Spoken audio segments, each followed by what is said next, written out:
Pues ya son y 5.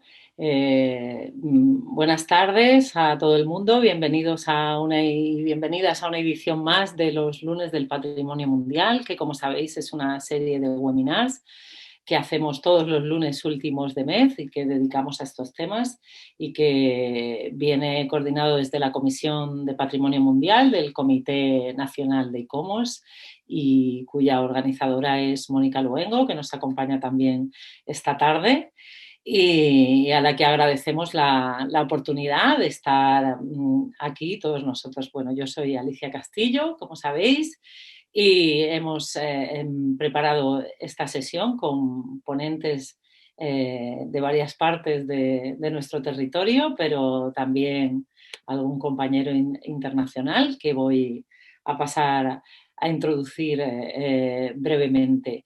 El tema de la dimensión social, pues como otros dentro del patrimonio mundial, afecta o sea, puede enfocarse o transversalmente o afectar a muchos más temas. Yo, perdonadme que voy a ver si... podríamos hablar dentro bueno, de los organismos internacionales y de las buenas prácticas o los documentos doctrinales de ICOMOS, pues de muchas referencias, ¿no? Casi desde el principio hemos trabajado, yo no sé, Camino, disculpadme un momento, pero es que a mí no paran de entrarme las admisiones de las personas, perdonad. Bueno, os estaba comentando que dentro de Patrimonio Mundial, pues el trabajar los temas sociales ha sido una constante, ¿no? Tanto por nosotros, por ICOMOS, en nuestras cartas y documentos, incluso en las más antiguas, incluso previo a ICOMOS, siempre hemos tenido referencias a los temas sociales, a la importancia de involucrar a las comunidades de alguna manera u otra, quizás más desde la perspectiva educativa o más desde la perspectiva formativa, que también es muy importante, ¿no? En los últimos años, y sobre todo en lo que tiene que ver con el siglo XX, esa incidencia ha continuado y se ha acentuado, sobre todo con aspectos vinculados a las comunidades locales, ¿no? y a los habitantes. Por supuesto, este tema de la dimensión social abarca otros muchos aspectos, como podrían ser los vinculados con el turismo, pero como tenemos otras sesiones, concretamente la última, destinada a visitantes, a turistas, bueno, a todo el turismo, a la gestión turística, por ser un poco coherentes, pues no hemos enfocado muy especialmente el tema a la faceta más turística, ¿no? Hemos preferido trabajar más con habitantes para esta propuesta.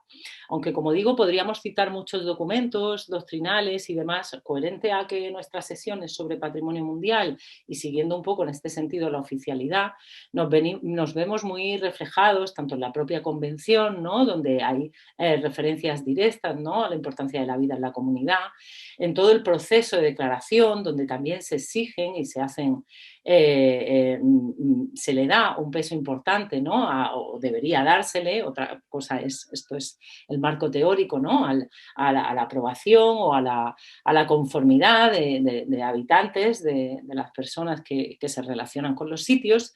Y por otra parte, o sea, por supuesto, las directrices operacionales, perdón, las directrices o como queráis llamarlas, porque dependiendo del contexto se les da un nombre o otro, ¿no? Dependiendo de quién hable, pero bueno, en el manual de desarrollo, digamos, de lo que es la convención, se hace también referencia expresa a estos temas. Por supuesto, como decíamos, en los procesos de declaración y, bueno, ya sabéis que hay en el Comité del Patrimonio Mundial también tras, bueno, los desequilibrios detectados y que son muy difíciles de corregir en los temas de patrimonio mundial, pues en determinados comités se hizo referencias especiales a lo que llamamos las estrategias de las 5C, ¿no? Que primero fueron 4, ¿no? En relación a la credibilidad, a la conservación, a la formación y, por supuesto, a la comunicación. Y pocos años después, pues se añadieron las comunidades, perdonad que se ve un poquito cortado, como parte de las resoluciones del Comité de Patrimonio Mundial como temas clave, ¿no? Para mejorar o para implementar el tratamiento del patrimonio mundial y todo lo que ello ello supone, ¿no? Entonces, en esta línea es en la que abordamos nosotros las presentaciones que van a venir más adelante. Desde una perspectiva, si queréis, más teórica o científica, no tan ya acogida, a mí me gusta siempre mostrar este cuadro, que es una visión poliédrica, ¿no?, del patrimonio cultural en general, por supuesto del patrimonio mundial también, ¿no?, en que su tratamiento o lo que significa ser patrimonio mundial pues cuenta de muchas miradas, ¿no? Ahí está la mirada científica, que a lo mejor pues representamos perfiles más como los míos, pero también tenemos miradas administrativas y políticas que son fundamentales para entender los bienes, que yo creo que el primer día Maider nos lo explicaba muy bien, ¿no?, cuando introducimos el tema, y por supuesto también está esa perspectiva social, ¿no? Entonces, de lo que se trata no es tanto de que la perspectiva social sea solo la protagonista, aunque claramente es una de las protagonistas, sino de equilibrar el tratamiento de estas miradas, dimensiones, como queráis llamarlas, ¿no? Tradicionalmente las científico-técnicas y administrativas han tenido mucho peso, de alguna manera también las políticas a través de las administrativas, y sin embargo, pues la social nosotros entendemos que sigue siendo la asignatura pendiente, a pesar de que no puede estar más impulsada, recomendada y dicha desde todos los ámbitos, ¿no? Pero sin embargo, a la hora de trasladar esto a la práctica gestora y bueno, al tratamiento del patrimonio mundial en general, pues sigue dificultándose estas maneras. Entonces, las personas expertas que nos acompañan hoy, y expertas también como ciudadanas, como sociedad civil, creo que van a saber muy bien explicarnos estas distintas caras, ¿no?, a las que hay que acercarse a lo social, que no todos son pues charlas o fiestas, o que también, o no sé, hacer talleres educativos, sino que hay otros aspectos en el tratamiento de los bienes culturales, de los bienes de patrimonio mundial, que necesitan reforzar esta mirada más social.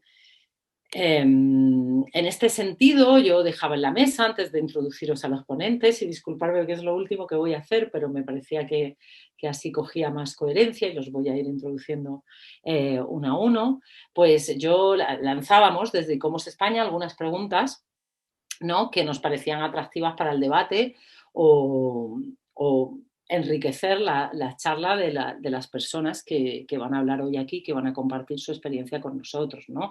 Desde cómo se sitúan ellas o cómo podemos ver nuestro papel en el patrimonio mundial, algo que también nos podemos preguntar los demás, los que estamos aquí. ¿Qué pensamos que son los retos, sobre todo desde esta perspectiva de la participación comunitaria o la implicación social, ¿no?, en el tratamiento del patrimonio mundial? ¿Qué echas de menos en las otras partes, ¿no?, esas que tú no representas y que te gustaría un poco conocer o que cambiaran o que entiendes que no empatizan tanto con tu perspectiva social, ¿no?, o de comunidad? Y por último, pues, ¿qué podemos hacer desde ICOMOS, ¿no? Hacer cosas como las que hoy estamos haciendo aquí, pero como cuerpo asesor, pues dentro del patrimonio mundial, ¿cómo podemos seguir reforzando esto, ¿no? Entonces, bueno, estas son unas preguntas al aire para nuestros invitados que, como digo, han sido seleccionados de una manera específica para poder intentar cubrir muchas caras del patrimonio mundial. En primer lugar, tenemos a Rodrigo Ruiz, que si me permitís un segundo, voy a abrir Ay, por Dios. A ver. Vale, perdonad porque tengo tantas cosas abiertas que no. Me vais a permitir un segundo que recupere el documento. A ver. Vaya por Dios, pues no lo tengo ahora mismo aquí delante, pero bueno, de Rodrigo Ruiz os puedo contar que es nuestro invitado internacional, que él trabaja actualmente en el Ministerio de Cultura de Perú, pero además es antropólogo de formación y tiene una larguísima trayectoria y experiencia de participación comunitaria, no solo en el ámbito específico de lo que nos va a hablar hoy principalmente, que es de Chapañán y de las estrategias que llevan desde desde esta ruta para involucrar a las comunidades y también, bueno, con especial guiño a las comunidades indígenas, sino que él en su trabajo diario y en su experiencia profesional ha trabajado también con colectivos medioambientalistas y desde esas otras perspectivas. Y sin más, yo creo que le voy a dar la palabra al compañero para que pueda iniciar su presentación y así iremos introduciendo las distintas charlas. Muchas gracias, Rodrigo. Cuando quieras voy a dejar de presentar. Muy bien.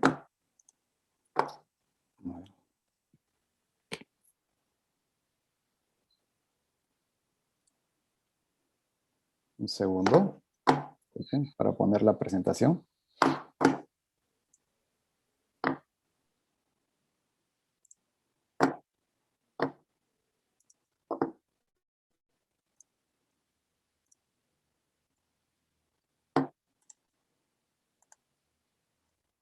Ya. Buenas tardes. ¿Se ve mi pantalla? Perfectamente, Rodrigo. Puedes ponerlo en modo presentación. Perfecto. Bien, buenas tardes a todas, a todos. Muchas gracias por la invitación. Tal como señora Alicia, yo soy el invitado que va a hablar un poco de la experiencia que nosotros hemos tenido en el tema de la gestión participativa en el Capañán y también plantear algunas reflexiones que nos pone, en este caso a partir de la realidad peruana, la gestión del patrimonio cultural cuando queremos trabajar bajo un enfoque participativo y específicamente de participación comunitaria. En primer lugar, bueno, como la mayoría son de España y de algunos otros países que han ingresado a esta actividad, los voy a situar de qué es el Capañán, ¿no? Que es el nombre en quechua que se le ha dado a lo que es más conocido quizás por algunos de los participantes como el Camino Inca, ¿no? Que en realidad fue un complejo sistema de comunicación, una red vial que en la época inca prehispánica integró gran parte del territorio sudamericano. Como se ven en los datos, 5.658 kilómetros de longitud, abarcando el territorio de 6 países. 6 países que actualmente aún mantienen partes importantes de este patrimonio prehispánico en cada uno de sus territorios, ¿no?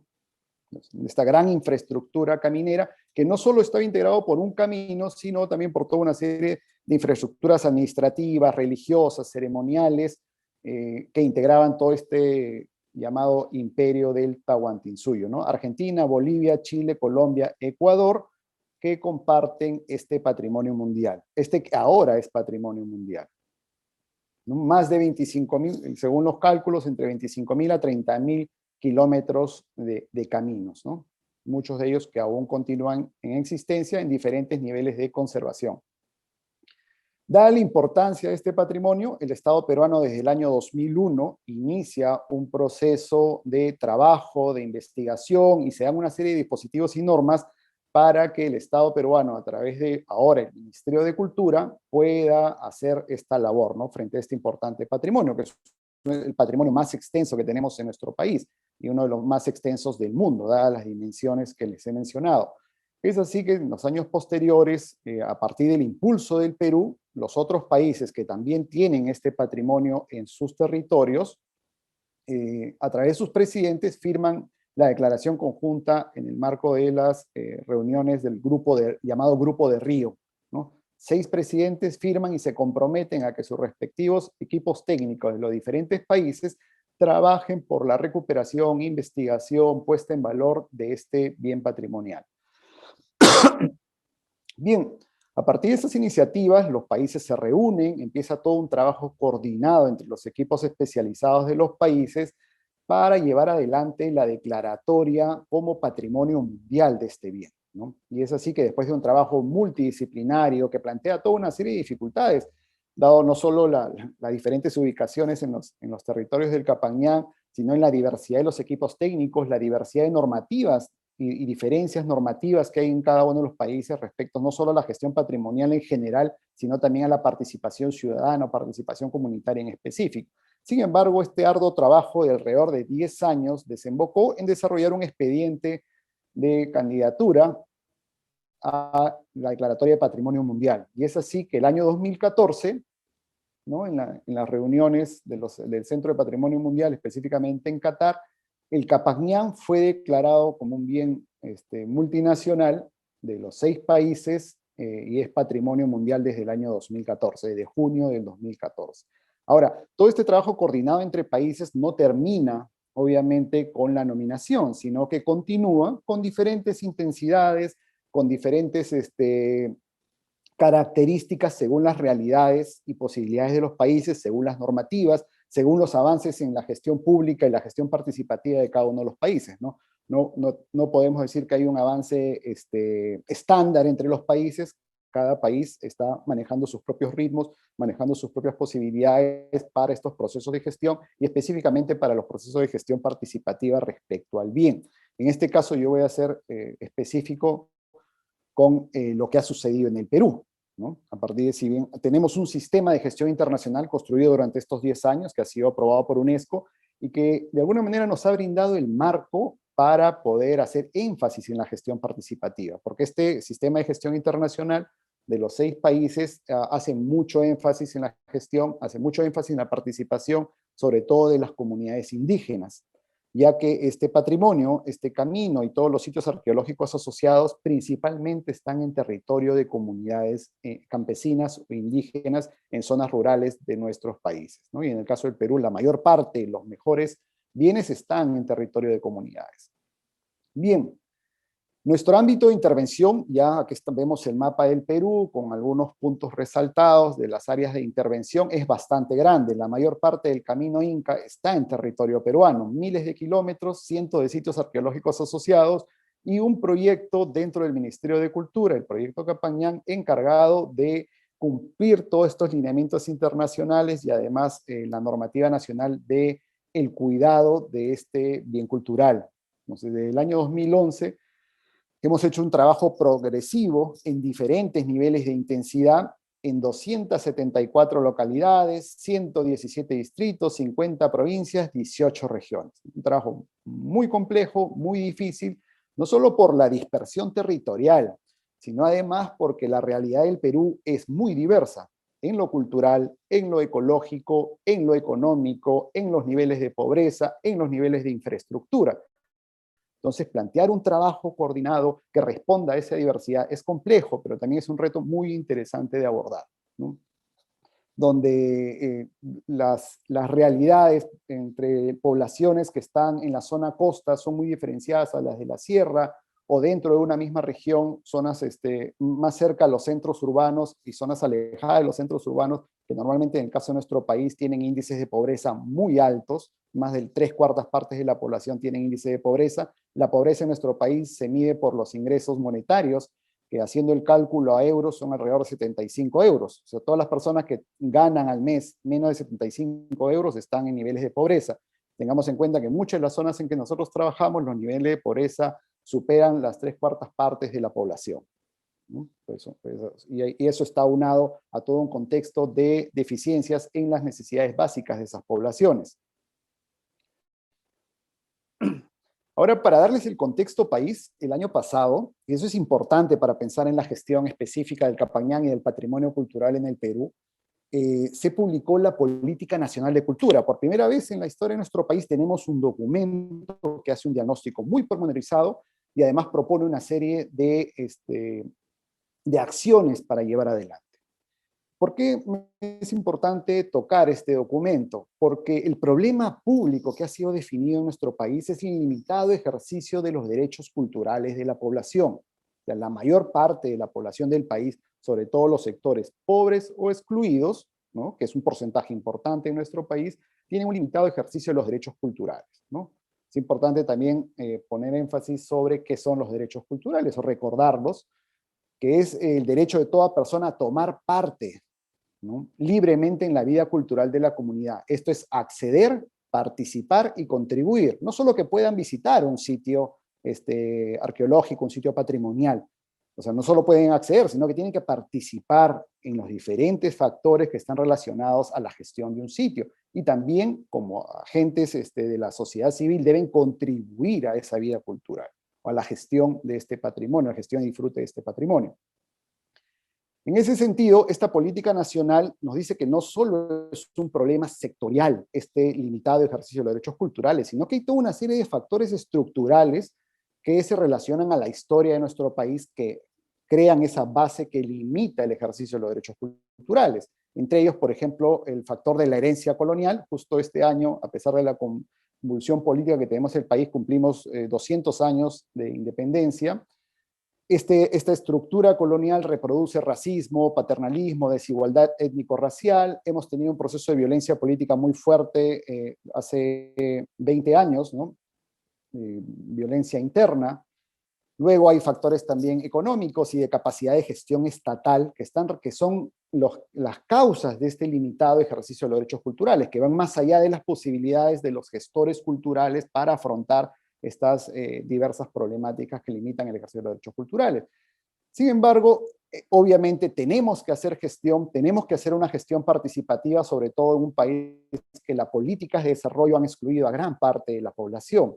Entonces hemos desarrollado una serie de conceptos, de prácticas, de dinámicas de trabajo para poder relacionarnos con esa realidad compleja, ¿no? Este es un concepto que manejamos desde nuestro trabajo sobre la participación comunitaria en la gestión del patrimonio, que nos habla de un proceso social incluyente que permite llegar a decisiones colectivas, involucrando activamente a la comunidad para que sus expectativas, necesidades e iniciativas sean incluidas en la gestión del patrimonio. Descentramos al patrimonio como el objetivo de nuestro trabajo, sino que el patrimonio se convierte en una herramienta para contribuir al desarrollo social. Bien, hay que remarcar qué significa un proceso social incluyente, sobre todo en el escenario peruano. En primer lugar, proceso no es una actividad, proceso obviamente es un conjunto de fases sucesivas de un fenómeno, ¿no? ¿Qué cosa es la exclusión social? Es la privación sistemática por recursos o reconocimientos que imposibilita participar, en este caso, en la vida cultural de un país, de acuerdo a Naciones Unidas. Y la inclusión es mejorar los derechos de participación en la vida social de los colectivos excluidos. Entonces, por eso es que nuestro concepto habla de una gestión inclusiva, ¿no? Si bien vamos a hacer participar a todos los actores, nuestro énfasis es en los sectores excluidos, ¿no? Que no tienen acceso a los servicios culturales que brinda el Estado o el sector privado. Para ello también hemos desarrollado un concepto que guía nuestro trabajo en campo, que ustedes pueden ver las fotos de los diversos colectivos con que nosotros trabajamos, sobre todo en zonas rurales, ¿no? Colectivos que están diferenciados inclusive en idioma. Entonces tenemos este concepto de la puesta en uso social que de alguna manera contrasta con el concepto más amplio, más conocido, que es el de la puesta en valor, tomando de alguna manera las reflexiones que hacía García Canclini sobre el uso social del patrimonio. Nosotros hemos definido la puesta en uso social como un proceso dialógico y democrático. Hacemos el énfasis en el tema democrático porque la gestión del patrimonio comúnmente no ha sido muy democrática en nuestro país, que si bien busca proteger, conservar y promover los bienes culturales, materiales e inmateriales de manera participativa, busca su reconocimiento, su reconstitución como elemento trascendente para el desarrollo sustentable de la comunidad. Porque muchas veces hay ese desfase entre el gestor cultural que quiere promover el patrimonio y la comunidad que tiene otras preocupaciones o expectativas respecto a sus condiciones de vida. Entonces nosotros obviamente tenemos que trabajar sobre el patrimonio para su revalorización, para su protección, pero como elemento que contribuye al desarrollo de la comunidad. Para ello hemos desarrollado una serie de lineamientos para ponerlo en la práctica, en el trabajo, por ejemplo, en comunidades como las que ustedes ven, comunidades rurales en Perú, como las que se puede ver en la foto inferior, ¿no? Primero llegamos a un lugar, generamos un proceso de diálogo para reconocer intereses comunes, no para ir a informar los intereses de los gestores, los intereses de la institución por proteger el patrimonio, que obviamente lo hacemos, pero tiene que haber un proceso de diálogo para reconocer los intereses también de la población respecto a ese patrimonio, respecto a la actuación del Estado y respecto a sus perspectivas de vida en ese territorio. A partir de eso, tratar de equilibrar y establecer algunos consensos para poder desarrollar la gestión cultural. Luego desarrollamos un proceso participativo de planificación para el desarrollo de acciones conjuntas, donde no solo la carga de la responsabilidad frente al patrimonio esté en los funcionarios, sino también sea compartida con los actores del territorio. Y hacia una búsqueda de un proceso de gestión concertada para el desarrollo sustentable, que es el principal anhelo, sobre todo en las comunidades que tienen muchas carencias sobre sus necesidades básicas insatisfechas, ¿no? Para que esto suceda, no estamos en un piso o en una base horizontal. Hay una serie de circunstancias, sobre todo en nuestra realidad, que hace que haya pocos canales de comunicación y diálogo entre los gestores públicos, entre el Estado y las poblaciones. Entonces, para involucrar activamente a las poblaciones, necesitamos fortalecer o establecer medios y canales de comunicación, ¿no? Porque a veces no hay canales de comunicación. Fortalecer o generar espacios de toma de decisiones. Muchas veces es una práctica crear comités de defensa del patrimonio, comités por el patrimonio, deslegitimando las propias formas de organización que hay en las comunidades o los territorios, ¿no? Entonces, si es que no los hay, se los crean, pero si es que hay espacios de toma de decisión en el territorio, en las comunidades, los fortalecemos con nuestra participación. Obviamente tenemos que desarrollar o aplicar metodologías, instrumentos y herramientas participativas y fortalecer capacidades de la población para la gestión. No queremos que sean actores pasivos, sino que tienen que ser actores pasivos no solo por un espíritu democrático, sino porque en la práctica, si no participan, no hay futuro del patrimonio, ¿no? En nuestro caso es muy importante que todo este proceso sea contextualizado e intercultural. En el Perú tenemos 48 lenguas, ¿no? Con las cuales tenemos que interactuar, y obviamente una diversidad cultural muy amplia, y tenemos que enfocarnos no solo a sus contextos económicos, sociales y políticos, sino sobre todo interculturales. Porque, como les decía, también no estamos en un escenario horizontal entre los funcionarios o los expertos en patrimonio, entre los gestores públicos o privados con las poblaciones, sobre todo en la realidad peruana. Pero este proceso de llegar a decisiones colectivas integrando a la comunidad debe ser resultado de una toma de decisiones conjunta a través del consenso y conciliación. Pongo el término conciliación porque muchas veces hay una ruptura entre los organismos del Estado y las poblaciones, ¿no? Inclusive enfrentamiento. En Perú hay muchos conflictos sociales donde los actores en conflicto son el Estado y las comunidades, ¿no? Bueno, pero hay que tener en cuenta las relaciones de poder desde las cuales interactuamos con las poblaciones, que obviamente no son horizontales sino verticales, donde juega mucho la manipulación de parte de los gestores, la imposición de parte también de los gestores hacia las poblaciones, que nosotros les informamos la importancia, les decimos que así vamos a gestionar y esperamos rápidamente su beneplácito. Las formas de clientelismo con que a veces actúa el sector estatal, paternalismo también de nosotros hacia pensar que nosotros sabemos qué es lo que necesitan las poblaciones, cómo lo necesitan, dónde lo necesitan y por qué lo necesitan. Y finalmente, el sobredimensionamiento de las expectativas. Y en esto me refiero a algo que Alicia hizo comentario al inicio, en el cual hablaba de que uno de los aspectos que está relacionado a todo esto es el turismo. Y quizás uno de los mecanismos más fáciles que utilizamos los gestores culturales para obtener el beneplácito, el apoyo de las poblaciones, es sobredimensionar las expectativas que nos puede dar la gestión, conservación, protección e investigación del patrimonio, prometiendo que esto va a generar a futuro unas posibilidades turísticas y beneficios económicos a las poblaciones. Eso es muy usado en el escenario peruano por los gestores, pero también es muy esperado por las poblaciones, que su primer nivel de asociación con una mejora de las condiciones del patrimonio lo relacionan a las posibilidades turísticas de este, ¿no? Y ese sobredimensionamiento de las expectativas nos puede jugar en contra al momento en que estas expectativas no son satisfechas porque los flujos turísticos no llegan o llegan muy pocos, sobre todo teniendo en cuenta las condiciones de la realidad peruana que dificulta el desarrollo turístico en gran parte del país. Bueno, para finalizar, yo les quiero mostrar algunas de las acciones o actividades dentro de esta perspectiva participativa que les he mostrado, con algunas básicamente imágenes, nuestras acciones informativas respondiendo a los contextos interculturales, en lenguas originarias, quechua, aymara, y también para una población que normalmente en nuestro país ha estado olvidada de los servicios culturales, que son las personas con diversos tipos de discapacidad, que en Perú son alrededor de 3 millones de personas, casi el 10% de la población a la cual no se le brinda servicios culturales relacionados al patrimonio. Aquí hay algunas fotografías de todas estas experiencias con colectivos de personas con discapacidad audiovisual, auditiva y demás, que dentro de los sectores excluidos son los más excluidos de acceso al ejercicio de sus derechos culturales.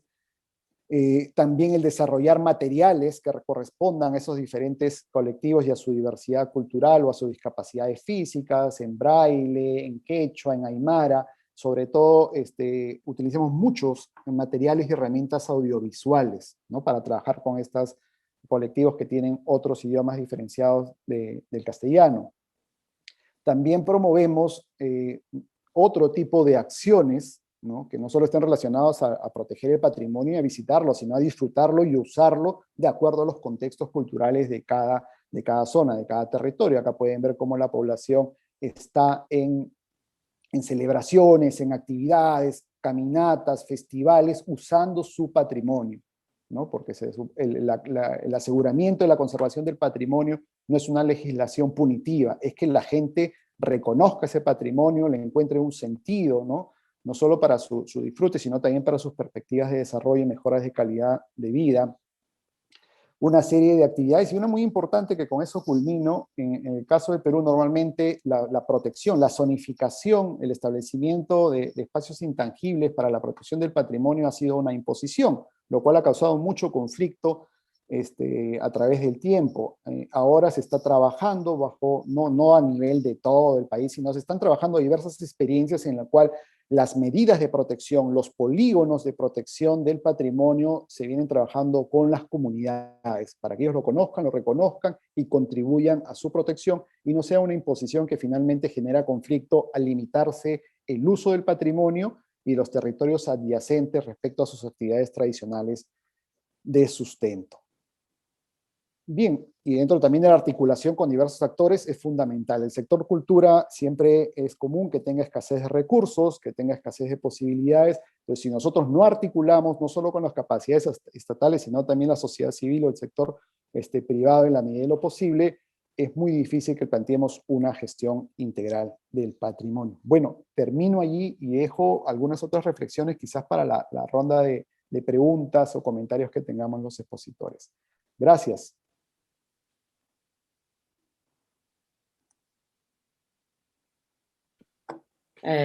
Muchísimas gracias, Rodrigo, por tu interesante intervención. La verdad es que ha sido muy estimulante y también muy autocrítica, lo que te agradecemos porque nos sitúa perfectamente en un contexto que es bastante diferente al más habitual nuestro, ¿no? O de sociedad occidental, ¿no? Y nos parecía muy importante tener esta voz. Hay un invitado que ha hecho una pregunta directa para ti, Jaime Serrano, nos pregunta acerca, reflexiona que la participación es de sectores privados y públicos, entre paréntesis el Estado, donde la comunidad tiene voz o solo se presenta el plan y se ejecuta conforme el Estado lo tiene planificado. Es decir, bueno, yo creo que más o menos en tu intervención has ido contestando, pero bueno, la pregunta que se hace es esa planificación, entiendo yo, y si no, pues que Jaime nos corrija más adelante. Las respuestas tras la intervención del ponente van a ser cortas, pero luego en el debate podemos, al final podemos incidir más y Jaime no nos quedamos acordes con la respuesta, nos gustara intervenir, pues lo dejamos para el final.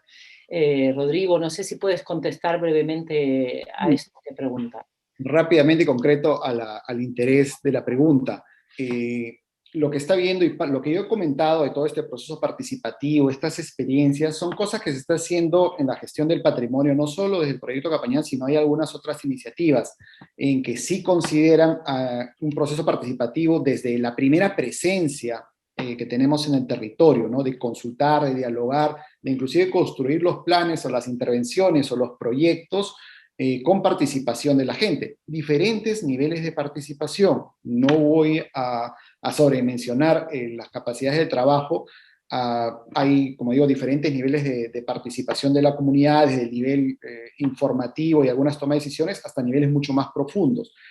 Algo que sí es importante destacar es que este tipo de procesos aún no están en las normativas nacionales, ¿no? Parte más de iniciativa de los gestores. O sea, la legislación de patrimonio cultural en Perú no incluye, salvo algunos temas de patrimonio material o alguna directiva muy específica, pero la ley en sí, el centro nuclear de las leyes y procedimientos estatales, no incluyen de manera específica la participación de esta perspectiva amplia, no tanto de las comunidades, pueblos indígenas, así como también del sector, de otros organismos del sector público-privado, salvo los que están directamente relacionados por la misma Ley General de Patrimonio Cultural de la Nación. Pues muchas gracias, Rodrigo. Sin lugar a duda, el tema legal, ¿no? La adaptación de estas ideas a los contextos legales es un problema común y uno de los grandes retos que tenemos adelante, y seguro que saldrá en más ocasiones. Es más, en el caso de nuestro siguiente ponente, creo que nos va a poder hablar de algunas estrategias que han podido desarrollar desde el Gobierno balear. En concreto, estoy refiriéndome a Miquel Badel Balaguer, que nos va a hablar del caso de la Serra de Tramuntana, que además hace su 10º aniversario de declaración y que nos representa en parte la faceta política, pero también la dirección sobre el territorio. Miquel es arquitecto por la Universidad Politécnica de Cataluña, especializado en urbanismo. Ha ejercido profesionalmente con proyectos de edificación y urbanismo. Fue premio por el proyecto para la reordenación del BOR en el concurso del Colegio de Arquitectos de Baleares en 2004 y en el concurso para la reordenación y edificación de la calle Brotard en 2005. Ha trabajado en el Ayuntamiento de Calviá y para el Colegio de Arquitectos de Baleares como jefe de la oficina de Palma. Ha sido director insular de urbanismo y litoral del Consell de Mallorca entre 2007 y 2011 y actualmente es director insular del Territorio y Paisaje de 2015 y uno de los principales responsables de la gestión de Serra de Tramuntana. Miquel, cuando estimes, pues esperamos impacientemente tu presentación, que seguro es muy interesante también. Buenos días, buenas tardes y muchas gracias por esta invitación. Y bueno, mientras voy poniendo la presentación, a ver si consigo. Sí, perfecto. Bueno, pues muchísimas gracias por invitarnos a contarnos un poco nuestra experiencia de la Sierra de Tramuntana, de un paisaje cultural. No voy a contar mucho qué es nuestro paisaje cultural, pero bueno, entiendo que más o menos la mayoría de gente la tiene conocida. Estamos en la isla de Mallorca, en medio del Mediterráneo, y nuestra sierra, nuestro paisaje cultural corresponde a la sierra que está en la parte norte de la isla. Pero sí, aquí unos datos para intentar cuantificar el ámbito que estamos gestionando.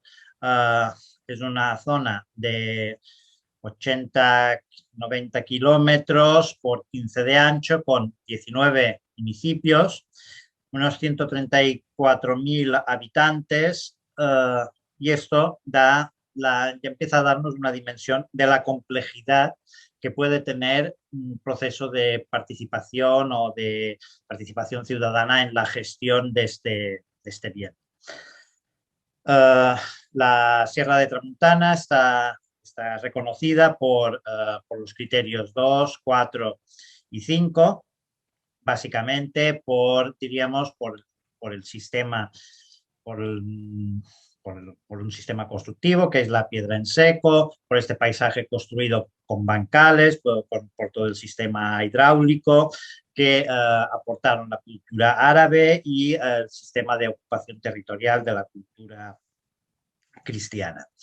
Básicamente, pero lo que vengo a contar un poco es cómo hacemos nuestra participación ciudadana o la gestión, la cogestión, yo diría la cogestión de este paisaje cultural. Cuando se plantea la candidatura en el 2009, se aprobará el plan de gestión de la Sierra de Tramuntana. En el 2010 se aprobarán los estatutos y después de conseguir la candidatura en el 2011 se produce un cambio, se produce un cambio de equipo de gobierno. Se es el momento en que empieza la crisis económica y lo último que se pone en marcha es todos los aparatos de gestión de este paisaje cultural. Así, hasta el 2013 en que se constituye el consorcio de la Sierra de Tramuntana. He visto que entre los participantes tenemos a Ángel Morilla, auténtico padre de este paisaje cultural, y del cual le tenemos que agradecer que la sierra llegase a ese paisaje cultural. Bueno, nuestro plan de gestión se basa en 5 puntos: comunicación y participación, desarrollo económico, divulgación, patrimonio y gestión de visitantes. Voy a hablar precisamente del punto 1, comunicación y participación. El plan de gestión, evidentemente, debe ser consensuado y participado por los agentes principales que conforman el paisaje cultural de la Sierra de Tramuntana. El objetivo, evidentemente, es la gobernanza. ¿Y cómo lo hacemos, esta gobernanza? Pues estos son nuestros órganos, nuestros órganos de gestión y de gobernanza. Evidentemente tenemos una junta rectora, después tenemos una mesa de alcaldes y alcaldesas, el plenario del Consejo de Participación, la mesa permanente y el comité de expertos y expertas. La Junta Rectora es el organismo en que sale ya la misma gestación del consorcio de la Sierra de Tramuntana y está formada por la presidencia y vicepresidencia, 3 vocales del Consell de Mallorca. Bueno, para los que no conozcan un poco nuestra estructura territorial, es un poco distinta a la del resto de comunidades autónomas de España, ya que nosotros, al ser un territorio insular, cada isla, o sea, somos una comunidad autónoma, Baleares, formada por 4 islas y cada isla tiene su consejo particular. Entonces, que el consejo tiene competencias y atribuciones autonómicas. Parte de las competencias están en los consejos y parte de las competencias están en la comunidad. Por lo tanto, en la Junta Rectora tenemos 3 vocales del Consell de Mallorca, 3 vocales del Gobierno Balear, después 2 representantes de la mesa de alcaldesas y alcaldes y un representante de todos los partidos políticos que están en el pleno. Esta es la junta que aprueba los presupuestos y, diríamos, aprueba, al fin y al cabo, quien aprueba los presupuestos aprueba las directrices. Pero bueno, hay que reconocer que la Junta Rectora es un órgano muy institucional y en el que, diríamos, ya está todo un poco precocinado y lo que se hace es ratificar un poco lo que se ha decidido con anterioridad. La mesa de alcaldes y alcaldesas es una mesa que no estaba planteada en el plan de gestión, pero que enseguida nos dimos cuenta de que faltaba. Realmente faltaba la mesa de alcaldes, porque sí, estaba en el plan de gestión que teníamos una mesa de participación ciudadana. Pronto nos dimos cuenta que al ser un territorio con 19 municipios, también teníamos que tener una mesa donde los 19 alcaldes pudieran también expresarse.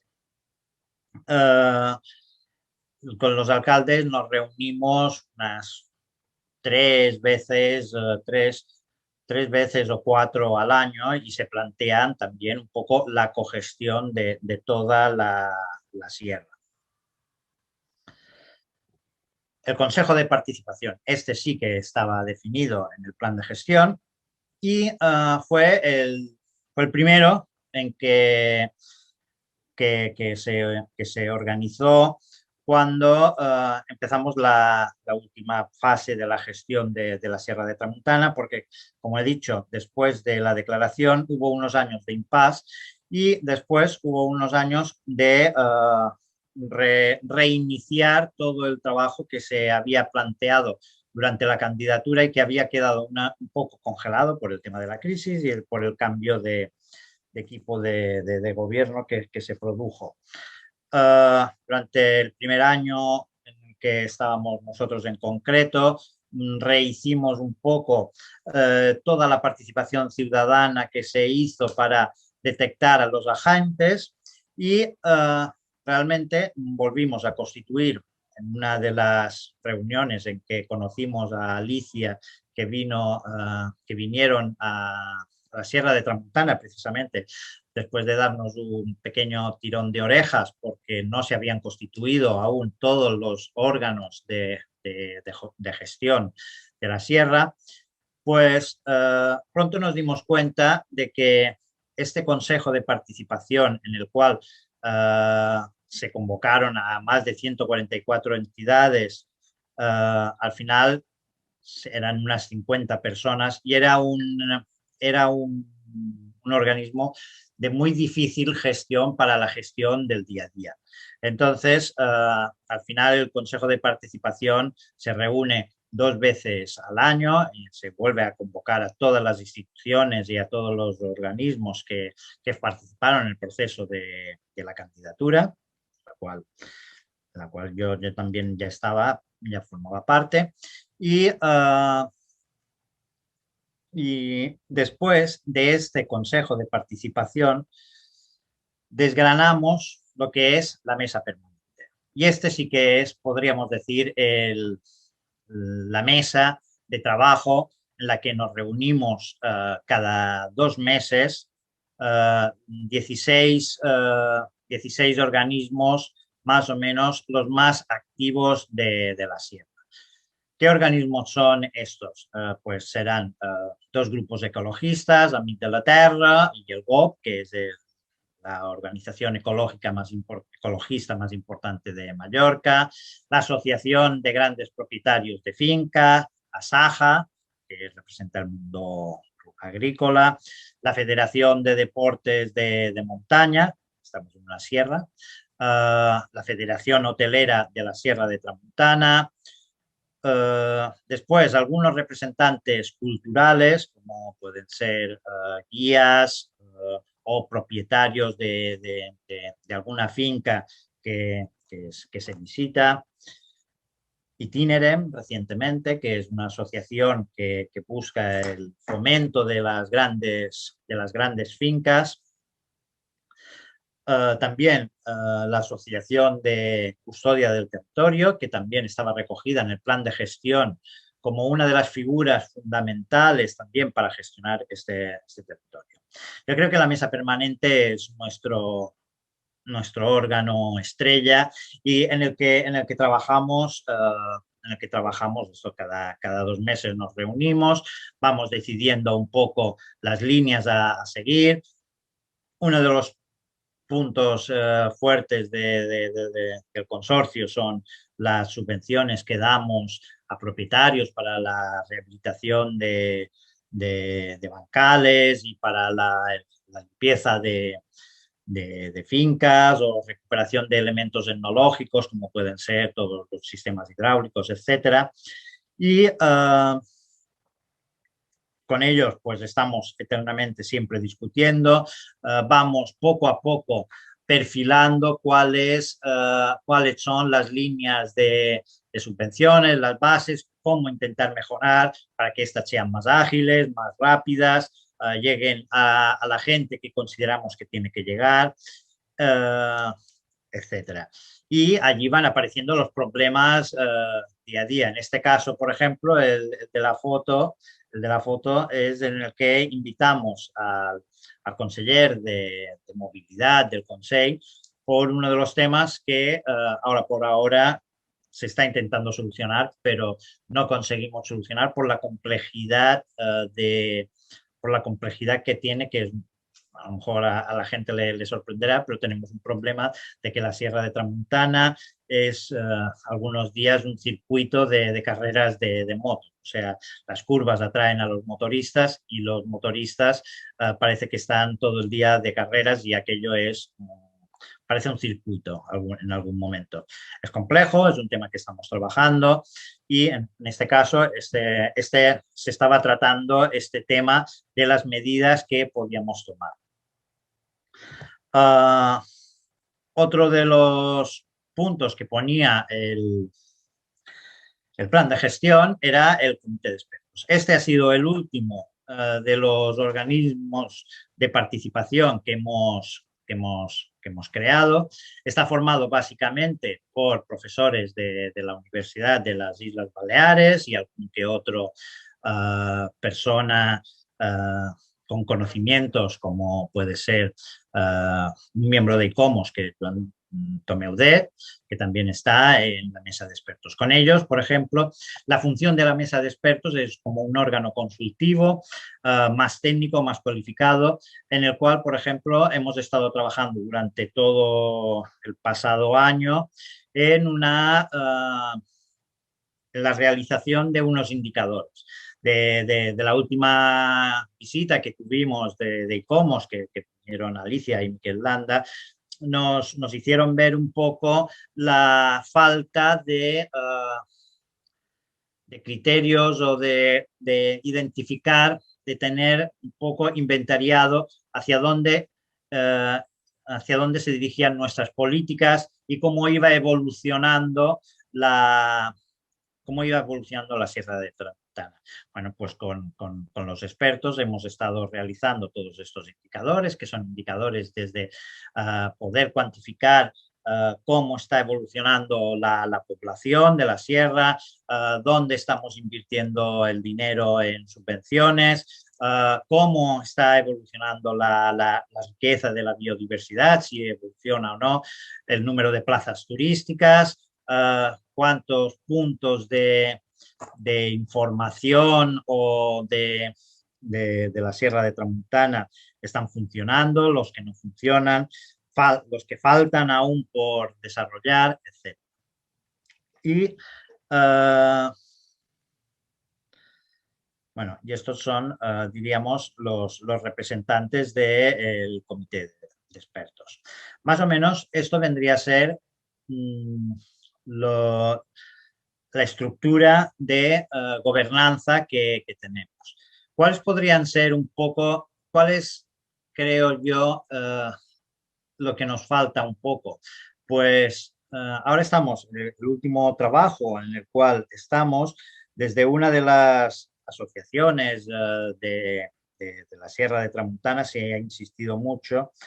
Cuando se hizo la candidatura de la Sierra de Tramuntana, se tenía muy claro de que no se quería aumentar el grado de normativas que existían sobre la sierra, ya que existían muchas normativas de ámbito de protección natural y de ámbito de protección patrimonial.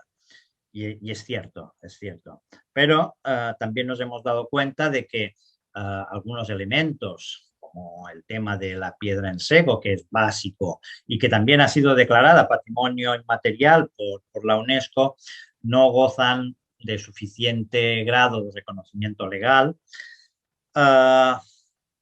por ejemplo. Y también una de las críticas que siempre tenemos en las mesas de participación es un poco la descoordinación que tenemos entre las administraciones. Y aquí vuelvo a hablar de la Junta Rectora. La Junta Rectora es donde están las instituciones, pero no es un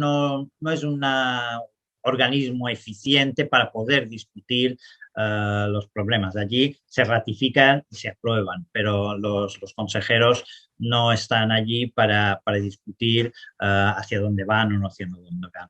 Ahora estamos, debido a esta iniciativa de una de las asociaciones que pedía que generásemos una ley de la Sierra de Tramuntana, estamos intentando ver cómo generar esta mesa de coordinación interdepartamental en la que tanto los directores de medio ambiente, la Sierra de Tramuntana también es paraje natural, otra figura de protección.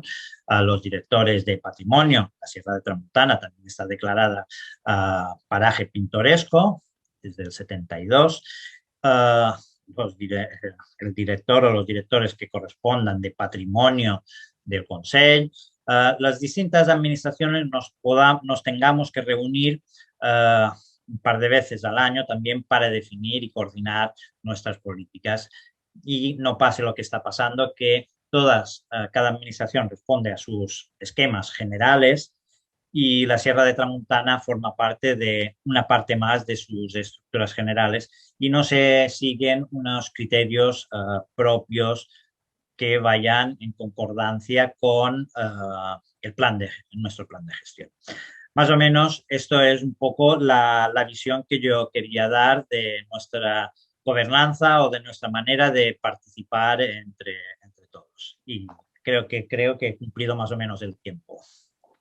Pues muchas gracias, Miquel. Efectivamente, el tiempo ya está cumplido, pero ha sido muy interesante también porque, bueno, nos has dado una estructura organizativa y también desde el ámbito administrativo, ¿no? Que a veces coordinar las iniciativas es bien complicado. No sé si hay preguntas específicas para tu intervención. Voy a mirar un segundín. Pero bueno, en este caso no, luego continuaremos en el debate y sin más voy a dar paso a nuestra siguiente intervención. Como veis, todas están muy seleccionadas.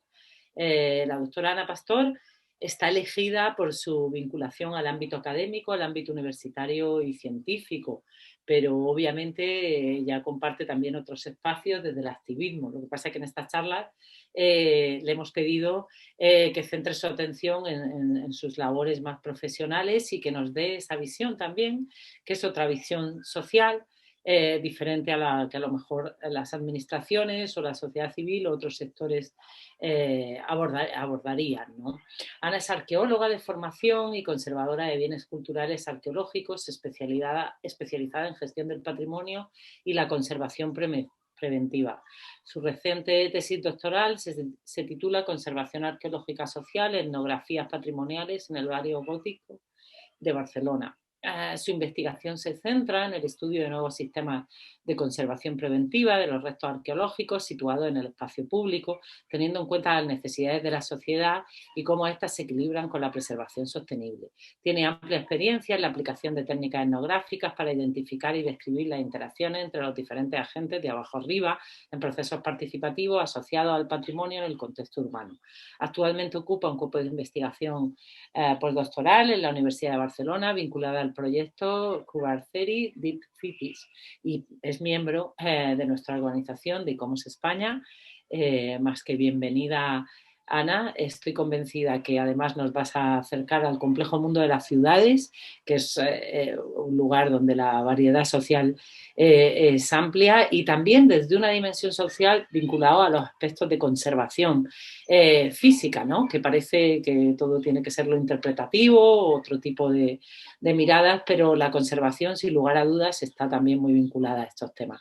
Sin más, te doy la palabra y muchas gracias por estar aquí también con nosotros y ofrecernos tu aportación. Pues muchas gracias, Alicia. Creo que todas y todos estáis viendo la pantalla. Mi nombre es Ana Pastor y, como bien ha dicho Alicia, trabajo como investigadora postdoctoral en la Universidad de Barcelona dentro del proyecto internacional Deep Cities, que aborda estrategias de conservación sostenibles a través del análisis de las transformaciones urbanas vinculadas al patrimonio cultural. Y también formo parte del Grupo de Arqueología Pública y Patrimonio de la Universidad de Barcelona, dirigido por la doctora Díaz Andreu. Pues muchísimas gracias, Alicia y Camino, por coordinar esta sesión. Y yo estoy aquí hoy para hablar un poco de la dimensión social del patrimonio cultural, pero más en concreto de la del patrimonio mundial en ámbito urbano, abordando una reflexión sobre la introducción de políticas de los cuidados en la gestión-conservación del patrimonio. Y yo me pregunto siempre, ¿qué es lo social en lo urbano? Lo urbano, pues a mí personalmente me remite siempre a ciudad, bullicio, a crecimiento con mayor o con menor orden, a un actual escenario mayormente postindustrial, en los casos que yo mejor conozco, donde conviven individuos diversos, con intereses diversos que pueden formar o no comunidades correlacionadas o no con esos espacios. Individuos que, en el caso de las ciudades patrimonio mundial, conviven a su vez con una serie de elementos mayormente arquitectónicos, paisajes históricos urbanos, que les confieren un valor complejo basado en parte en una serie de conexiones espaciales y unas características determinadas, entre otros. Unos ecosistemas complejos que los distintos agentes implicados en gestionar su conservación y uso intentamos comprender, estudiar y cuya dimensión social siempre intentamos mejorar, especialmente la academia, siendo muy críticas, con mayor o menor éxito, conjugando una serie de conceptos aún más complejos, como rizoma, holístico, participativo, inmaterial, inclusivo, empoderado. Estos conceptos habituales en el ámbito académico en el que yo misma me inserto pueden llegar a quedar, desde mi punto de vista, un poco vacíos de significado en la práctica. Pero lo que yo voy a proponer hoy, a modo exploratorio, es trabajar en algunas cuestiones de políticas de cuidados para la participación y conservación del patrimonio en el ámbito urbano. Y es que la literatura al respecto, no acerca de las políticas de los cuidados, sino al respecto de lo que sería la gestión de ciudades patrimonio mundial, es muy abundante y ha convergido hacia agendas comunes, políticas globales en torno a temas como la sostenibilidad. Desde mi punto de vista, es muy interesante analizar las transformaciones que hemos ido haciendo no solo académicos y expertos en el uso del lenguaje. Empezando, por ejemplo, voy a citar la Carta de Washington de 1987, donde se sugería en su artículo 3º que la participación y el compromiso de los habitantes son imprescindibles para conseguir la conservación de la población o área urbana histórica y deben ser estimulados. Posteriormente, en La Valeta, en el año 2011, se reitera esta estimulación y se añade la siguiente frase: la comprensión mutua, fundada en la sensibilización pública y en la búsqueda de objetivos comunes entre habitantes y profesionales, es la base del éxito de la conservación, revitalización y desarrollo de las poblaciones históricas. En mi opinión, 10 años más tarde, desde el 2011 hasta ahora, las y los profesionales del patrimonio seguimos trabajando por la conservación del mismo, pero estamos avanzando pues, hacia posturas menos paternalistas, posturas de escucha, gobernanzas participadas, soberanías compartidas, buscando estar más que nunca al servicio de la sociedad. Si bien durante los últimos años he trabajado yo misma también en buscar estrategias que abordasen unas aproximaciones a la conservación de manera compartida y que situasen a las personas que habitan los espacios en el centro de nuestras acciones, haciéndome algunas preguntas que os sugiero aquí. ¿Conservamos de forma participativa? ¿Son estrategias horizontales?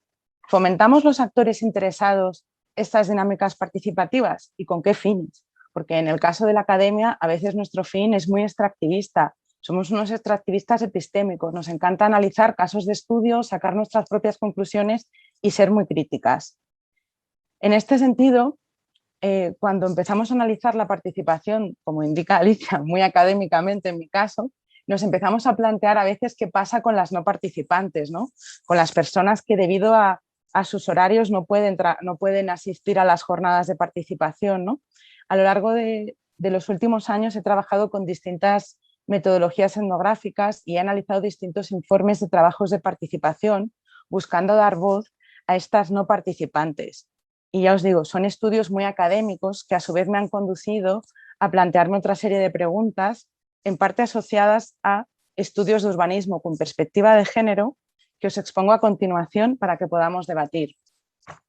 Y estas son mis preguntas en parte para el debate de hoy. ¿Creéis que es necesario integrar una mirada de género basada en las políticas de los cuidados en la gestión de las ciudades patrimonio mundial? ¿Qué entendemos por políticas de los cuidados en ese sentido? Bueno, en una definición global y general serían las acciones públicas referidas a la organización social y económica del trabajo destinado a garantizar el bienestar físico y emocional cotidiano de las personas con algún nivel de dependencia, pero por supuesto nociones que podemos extrapolar a nuestro día a día como habitantes, como individuos en sociedad. ¿Y qué aportarían estas percepciones, estos cuidados a la conservación y gestión del patrimonio? ¿Serían unos cuidados participados? ¿Y cómo podemos trabajar desde ICOMOS para abordar, definir e impulsar unas ciudades patrimonio mundial que sean cuidadoras?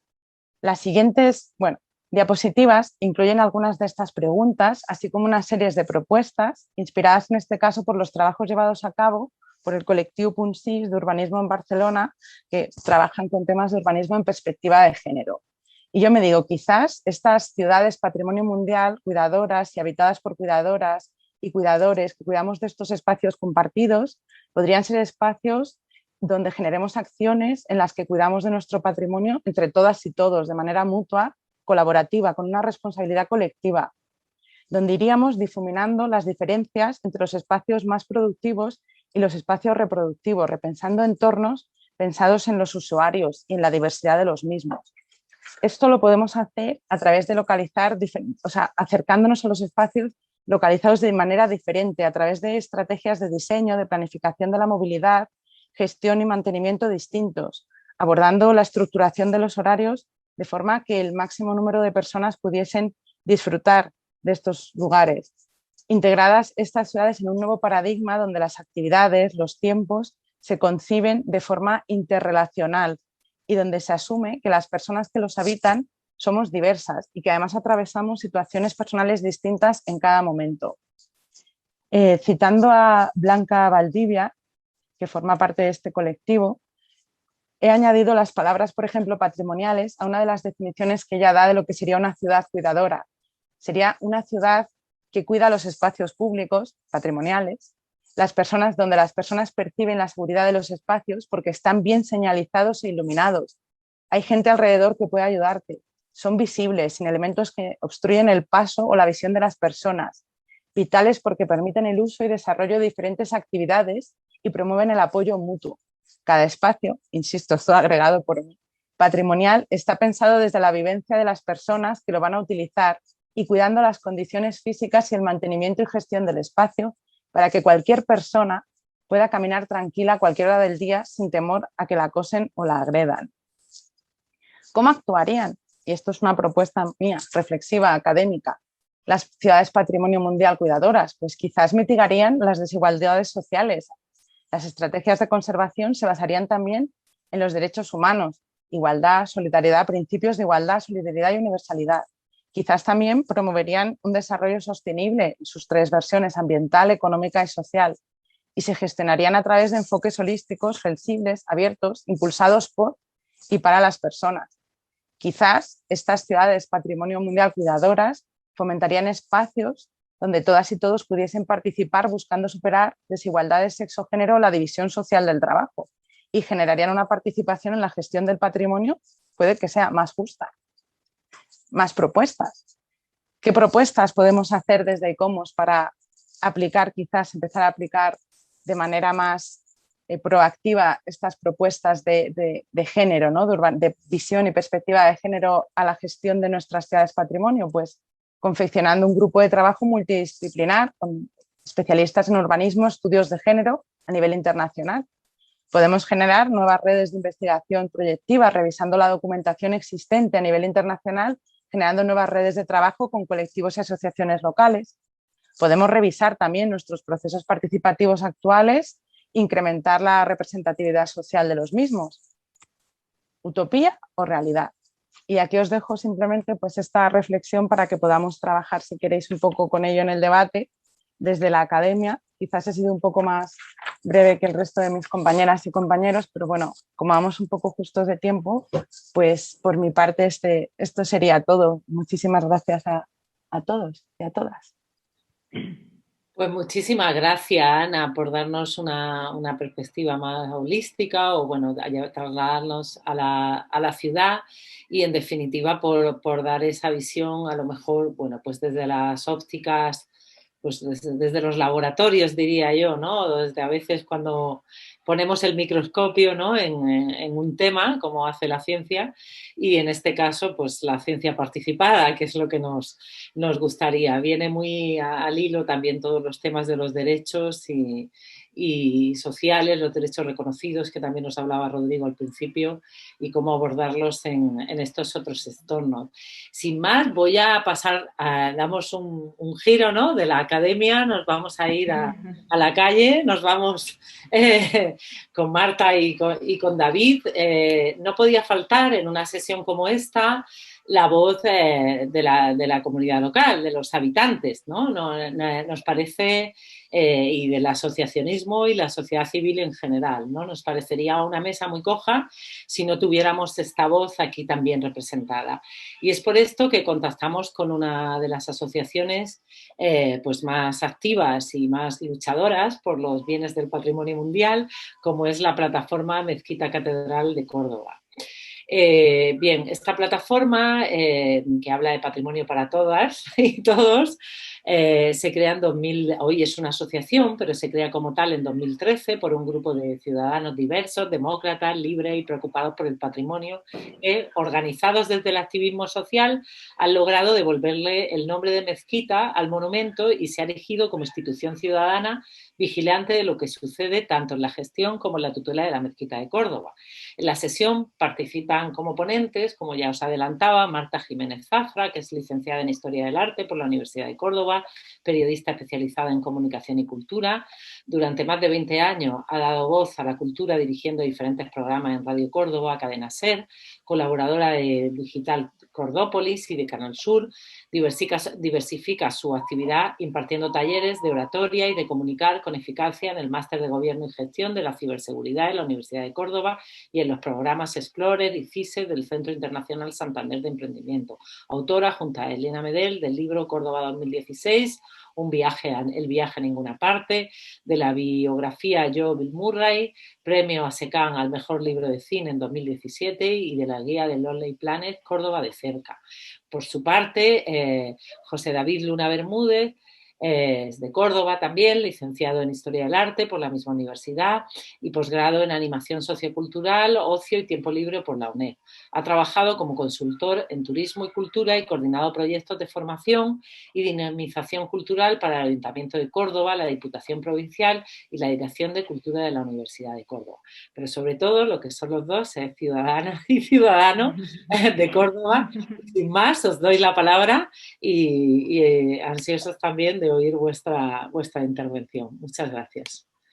Muchas gracias a ti, Alicia, por invitarnos, porque el movimiento ciudadano también esté presente en esta sesión de los lunes del patrimonio y bueno, porque queráis escucharnos y que podamos compartir en este foro por qué estamos aquí y por qué nos constituimos como plataforma. Hablamos de la Mezquita Catedral de Córdoba, el monumento islámico sin duda más importante de Occidente, como sabéis, un lugar de un valor extraordinario, híbrido, es la única mezquita del mundo con una catedral en sus entrañas o la única catedral del mundo con una mezquita a su alrededor. Fue construido este edificio en el siglo VIII y desde entonces y de forma continuada está en uso. Fue declarado Patrimonio Mundial en el año 1984 y en esa declaración los valores UNESCO subrayaron la identidad musulmana del edificio. Desde el siglo XIII, siglo de la conquista cristiana de la ciudad, la gestión del monumento es de la Iglesia Católica y en nuestros días las competencias de la tutela del patrimonio las tiene la administración andaluza. ¿Y por qué un grupo de ciudadanos comprometidos con el patrimonio se constituyen en plataforma para defender este monumento?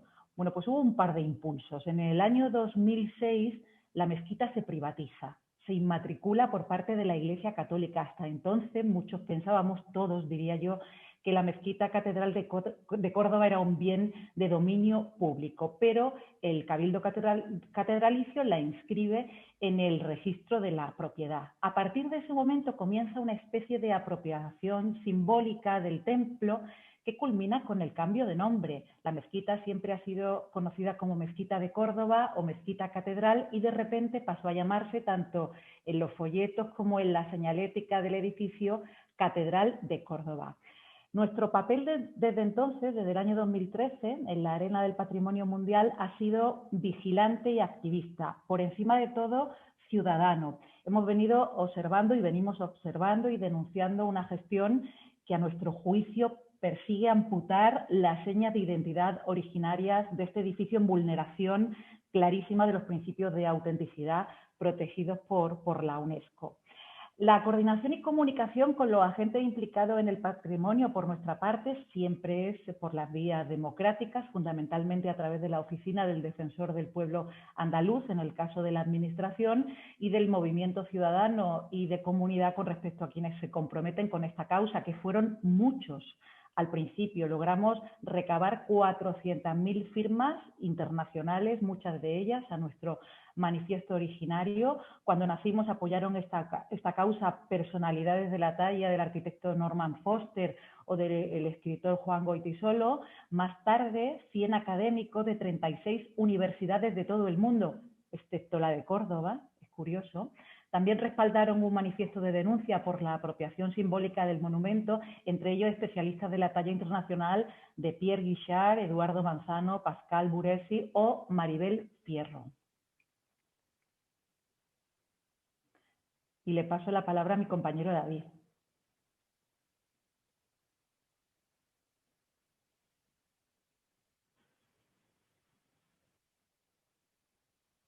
David, ¿nos escuchas? Sí, perdón, ¿ahora? Ahora. Oh, perdón. Sí, buenas tardes. Gracias, Marta. Decía que, bueno, siguiendo un poco el guión en el que se nos invita a reflexionar o a plantear cuáles han sido nuestros logros más importantes a través de nuestra acción, nosotros diríamos que nuestro logro verdadero ha sido el formar parte del impulso que durante varios años viene desarrollándose en España en reacción al tema de las inmatriculaciones de los bienes del patrimonio por la Iglesia Católica en general y en nuestro caso pues por la apropiación simbólica que nosotros entendemos que sucede en Córdoba en el monumento de la mezquita más en particular. Este ha sido nuestro logro, organizarnos, comprometernos, movilizar, dinamizar, poner encima de la mesa, en la mesa internacional, el problema que nosotros estábamos vivenciando. Y este logro tiene sus efectos y dos de sus efectos son sin duda bastante relevantes. El primero de ellos es que el propio Gobierno de España en el año 2015 modifica la ley hipotecaria en el artículo 206 para eliminar de ella el privilegio que otorgaba esta legislación de la dictadura y renovada por el Gobierno de Aznar, pero en 2015 es también el Gobierno del PP el que modifica este artículo para quitar a la Iglesia Católica el privilegio de inscribir a su nombre bienes sin ningún título de propiedad. Y el segundo de nuestros efectos más trascendentes, como ha mencionado también antes Marta, fue el que conseguimos que la propia Consejería de Cultura de la Junta de Andalucía apercibiera al Cabildo Catedral para que le devolviera el nombre completo al monumento, nombre del que había amputado la palabra mezquita, que es el concepto expreso por el cual la UNESCO declara y reconoce el Monumento Patrimonio Mundial en el 84 y mantiene en el año 94 con la ampliación de la declaración al Centro Histórico de Córdoba. También muy orgullosos de formar parte del nacimiento de la Plataforma en Defensa del Patrimonio Andaluz, que repercute a nivel de la comunidad autónoma también en este trabajo por recuperar el patrimonio que entendemos nos ha sido usurpado, y también por formar parte de la coordinadora estatal Recuperando, que bueno, pues aglutina todo este tipo de organizaciones ciudadanas que hemos tenido que tomar la iniciativa y ejercer un rol de vigilancia, tutela y denuncia, más allá de otros roles que también nos gustaría poder desempeñar desde la aportación y desde la creación colectiva. Pero en este momento hemos entendido que nuestro papel era evidenciar lo que estaba sucediendo y llevarlo al debate público. A día de hoy seguimos trabajando como plataforma, ya nos gustaría haber desaparecido y que no hiciera falta este movimiento ciudadano, pero por desgracia las cosas no son así. Y ahora nuestro principal objetivo es que la Consejería de Cultura y de Patrimonio Histórico de la Junta de Andalucía dote a la Mezquita Catedral de un plan director. Puede que alguien no se lo crea, pero este gran monumento no tiene esta herramienta y pedimos su redacción y también que este colectivo patrimonialista pueda tener voz dentro de la cuota que existe para la ciudadanía a la hora de redactar los planes directores de los monumentos. Nos parece fundamental que la Mezquita Catedral de Córdoba tenga este instrumento de gestión en cuanto a bien patrimonio de la humanidad, de patrimonio mundial, perdón, en cumplimiento de directrices prácticas para la aplicación de la conservación del patrimonio. Y la inexistencia de este plan director ha provocado agresiones de diversa índole al monumento, tanto inmateriales como también materiales, porque una sentencia del Tribunal Superior de Justicia de Andalucía del año pasado vino a ratificar un fallo de un juzgado de Córdoba que había anulado un año antes el permiso de la Junta de Andalucía, un permiso que la Junta de Andalucía dio al Cabildo Catedral de Córdoba para permitir la apertura de la llamada segunda puerta. Esta segunda puerta quería abrirse en la Mezquita de Córdoba para permitir la entrada y salida de pasos procesionales en los desfiles de Semana Santa. Para ello se desmontó una gran celosía de madera, una de las 4 celosías que el arquitecto Rafael de la Hoz Arderius había instalado en la mezquita en el año 1972, celosías que ya estaban cuando el monumento fue declarado Patrimonio Mundial en el año 1984. La intención era sustituir la estructura fija de la celosía por una móvil y nueva, evidentemente, que pudiera abrirse y cerrarse para permitir la entrada de los pasos. El Alto Tribunal andaluz utilizó los siguientes argumentos: que la Junta de Andalucía, para permitir tal actuación, había vulnerado lo que dice la propia Ley de Patrimonio Histórico de Andalucía, así como la normativa española, concretamente en su artículo 20, y la sentencia se refiere al incumplimiento por omisión del deber de tutela de patrimonio histórico por parte de la Junta de Andalucía, ya que la Administración Autonómica provocó destrozo en la mezquita, ya que durante la instalación de la puerta y conforme a lo proyectado se afectaron restos arqueológicos por la cimentación realizada. Y, por cierto, había, antes de que se diera esta licencia, un informe desfavorable del Comité Nacional Español de ICOMOS, al que evidentemente no se le hizo ningún caso. Sí, como dice Marta, bueno, como veis, el 28 de octubre de 2015 hay un informe del Comité Nacional Español de ICOMOS sobre el proyecto de apertura de la puerta de la fachada del Patio de los Naranjos, totalmente desfavorable, que desaconseja esta intervención, esta actuación, en tanto que no se ajusta a los criterios legales, porque no es ni conservar, ni proteger, ni restaurar, sino es generar una nueva intervención en un bien del patrimonio mundial. Pero unos meses después, en enero de 2016, los gestores del monumento visitan la UNESCO en París y solo unos meses después, UNESCO París emite un informe favorable que desdice al informe de ICOMOS España y habla de, bueno, pues una intervención totalmente recomendable para el monumento y demás. En este sentido, ¿qué pedimos nosotros a las administraciones? ¿Qué es lo que reclamamos? Nosotros reclamamos compromiso de las administraciones y de los organismos como ICOMOS y como UNESCO, pero no un compromiso con la causa de la plataforma Mezquita Catedral o un compromiso con cualquier otra organización ciudadana, sino un compromiso con ellas mismas, con sus propias normativas, con sus propios reglamentos, con sus propias recomendaciones y declaraciones. Todo está en el papel. Hay que tener, entiendo, determinación para simplemente ejecutar lo que se ha acordado, que es lo que nos conviene para la conservación del valor universal de los monumentos del patrimonio mundial. Y además de compromiso, coherencia, porque si no los ciudadanos nos confundimos ante una imagen especular que podemos tener en la comparación entre Santa Sofía en Turquía y la mezquita en Córdoba.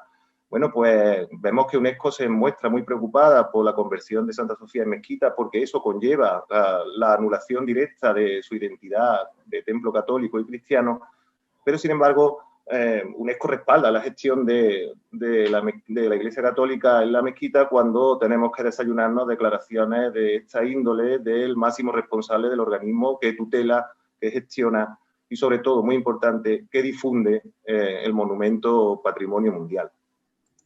También le pedimos ese mismo compromiso y coherencia a las administraciones públicas de todo el territorio nacional, empezando por el Estado central. Vemos que Pedro Sánchez, ahora presidente del Gobierno, en el debate, en el discurso de investidura, aseguró que iban a trabajar para revertir las inmatriculaciones de la Iglesia Católica. Ahora ya sabemos que el Estado no va a protagonizar este movimiento, sino que deja en manos de corporaciones locales o particulares acudir a un juzgado para reclamar un bien de patrimonio mundial. Carmen Calvo, que es ahora vicepresidenta del Gobierno, formó parte del comité de expertos que para el Ayuntamiento de Córdoba elaboró un informe en el cual se reconocía que la titularidad de la mezquita debía ser pública y recomendaba al Ayuntamiento ir con este caso al Tribunal Constitucional. Ayuntamiento de Córdoba, que tiene guardado ese informe en un cajón y que tampoco mueve un dedo. Y Junta de Andalucía, que bueno, pues como veis, de parecerle una barbaridad y una ley injusta que la Iglesia hubiese podido aprovecharse de este espacio legal para inscribir la mezquita a su nombre, luego durante todo el mandato no se hizo absolutamente nada. Como conclusión, simplemente, bueno, pues deciros que nosotros hemos entendido cuál es nuestro rol. Nos esforzamos por cumplirlo en una ciudad donde no es fácil porque hay un gran tejido ciudadano muy vinculado a la religiosidad y a las manifestaciones populares de la religión católica, que por momentos pueden sentirse agredidos, pero en nuestro caso entendemos que nosotros tenemos que jugar ese papel, tenemos que defender lo que consideramos que es los valores universales reconocidos por UNESCO, entendemos que están siendo vulnerados y lo que pedimos simplemente es una participación real, no una participación simplemente para justificar el expediente. La participación real que tiene que situar en todos los estadios del proceso, desde el diseño a la toma de decisiones, a la gestión y la evaluación. Porque si no hay esa participación real, no hay una gestión democrática del patrimonio. Nos necesitamos entre las organizaciones, agentes del patrimonio, administraciones y ciudadanía, para garantizar que hay una gestión democrática del patrimonio. Todo lo demás no se acerca a una gestión que podamos decir acorde al siglo XXI y sobre todo, y en el caso de la Mezquita de Córdoba, acorde a los valores universales excepcionales reconocidos por UNESCO en 2 ocasiones con sus declaraciones. Nada más. Buenas tardes. Muchas gracias.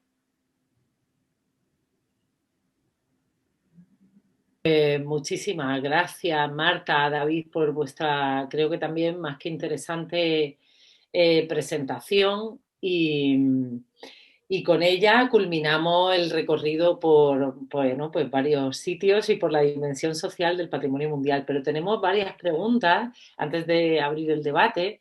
Directa a algunos ponentes con las que voy a empezar y posteriormente, si queréis, pues hacemos una valoración general de vuestras aportaciones y bueno, esos resquicios que nos quedan, como lo de la celosía u otros temas, ¿no? que quizás sería bueno comentar. Ángela Astorgui le pregunta a Rodrigo, es evidente que existe diferencia entre la participación en el medio rural frente al medio urbano. ¿Cuáles son para ti las principales diferencias en la planificación de acciones, etcétera?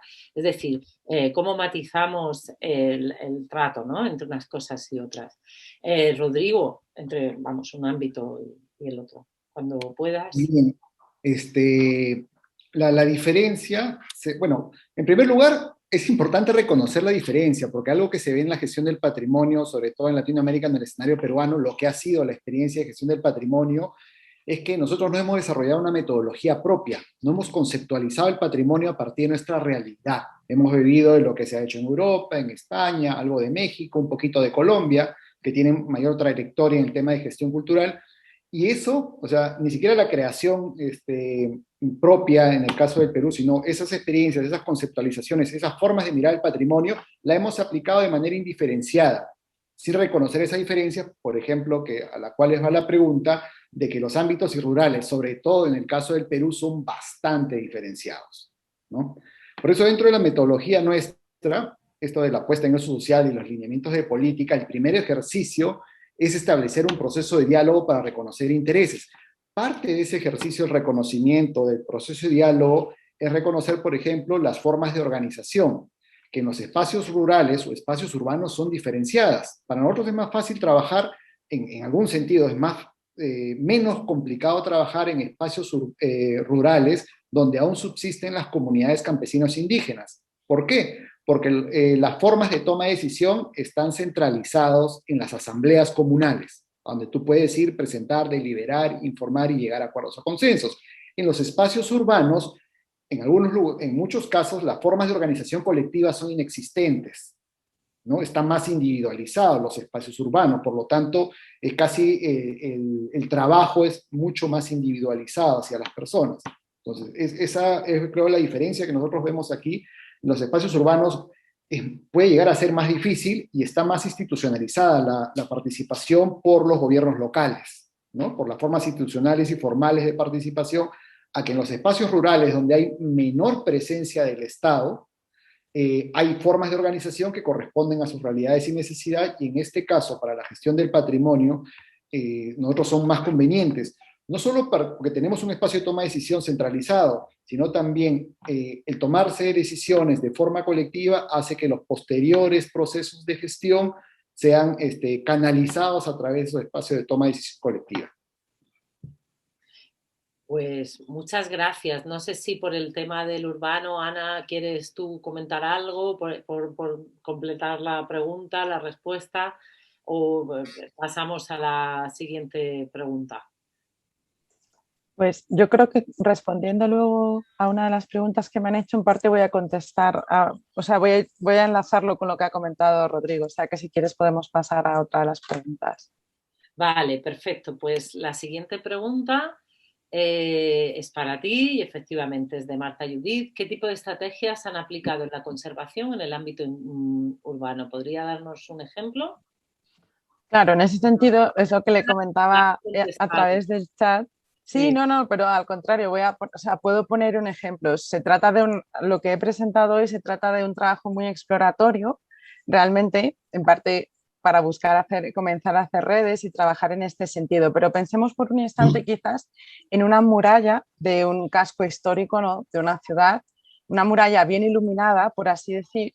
Por una parte puede servirnos para prevenir que se ejecuten vandalismos tipo graffiti, porque evidentemente cuanto más expuesto esté, pues minimizaremos un poco en ese sentido ese riesgo, y a la vez quizás las personas que vuelven a su casa de noche se van a beneficiar también de esa iluminación y van a volver más seguras a su casa. O sea, se pueden generar estrategias que sirvan tanto para conservar bienes culturales como para beneficiar la vida de las personas que habitan en esos espacios, desde mi punto de vista. Os comento, es muy exploratorio.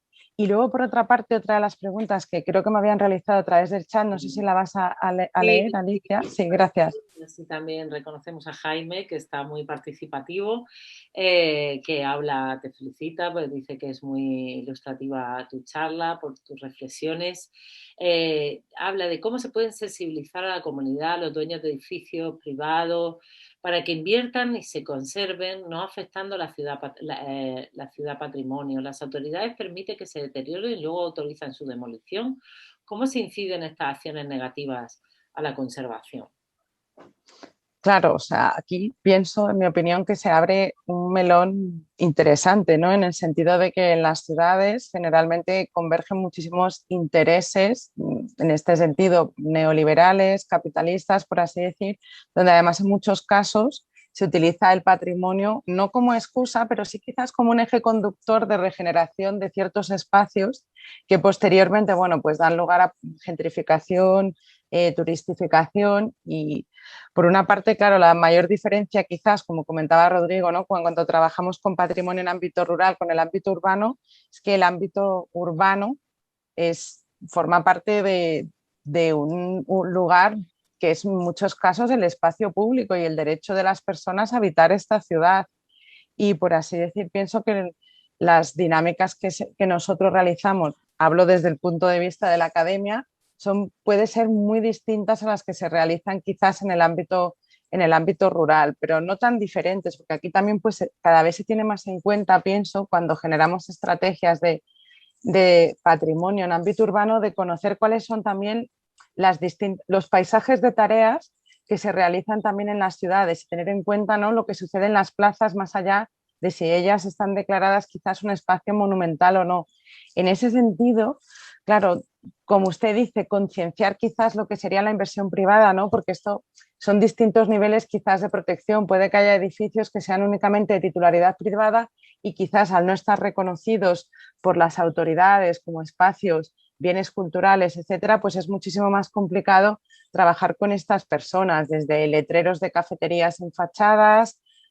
Pienso que es una pregunta compleja, pero pienso que en parte estos estudios de abordar desde una óptica más holística en la que se tienen en cuenta las actividades que realizamos las personas y cómo en algunos sentidos nos podemos llegar a sentir expulsadas dentro de lo que sería la convivencia con los bienes patrimoniales, pues sí pienso que pueden tener un impacto positivo también en esa concienciación, en esa transformación de lo que sería la óptica de lo privado a lo público.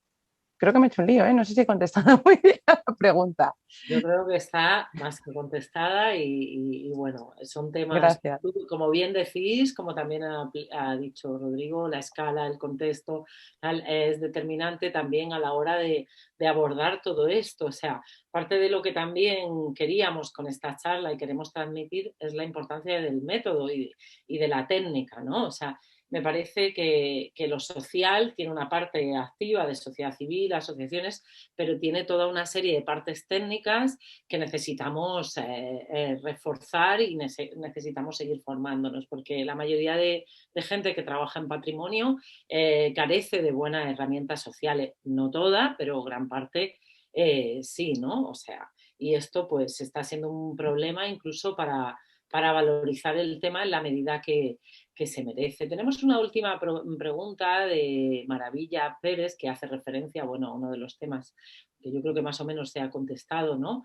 El hecho de por qué, y va dirigida a la plataforma Mezquita Catedral, por qué se le permite a la Iglesia inscribir el edificio a su nombre, ¿no?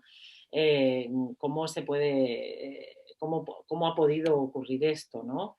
No sé si los compañeros queréis contestar, David o Marta, ser un poco más específicos, que se ha explicado la inmatriculación y de dónde proviene, pero quizás sería bueno hablar un poco más de ello para hacerlo entender. ¿Marta? ¿Yo? Vale, bueno.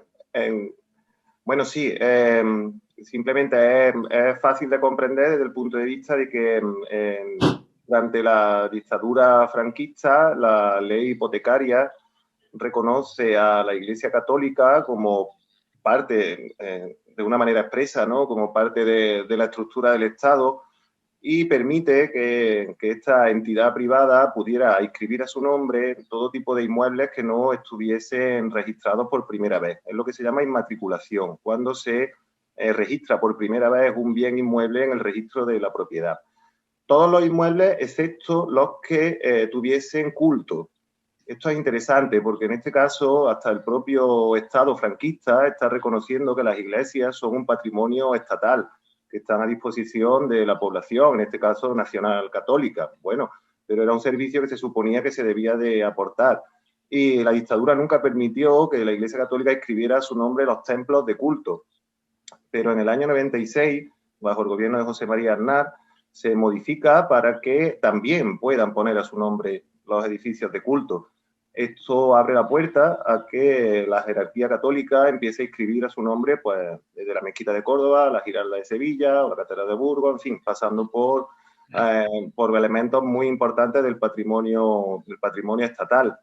Y después de la movilización ciudadana, después de, digamos, la explosión de este escándalo inmobiliario, no sé si estáis al tanto, pero el gobierno central ha publicado un listado con más de 35.000, corrígeme Marta si me equivoco, bienes inmatriculados bajo este procedimiento por el cual la Iglesia iba a un registro de la propiedad sin ningún tipo de título de propiedad y simplemente con una firma del obispo se le adjudicaba esta propiedad en el registro. Es una publicidad, es decir, una inscripción en el registro no otorga la propiedad, pero sí le da publicidad pública.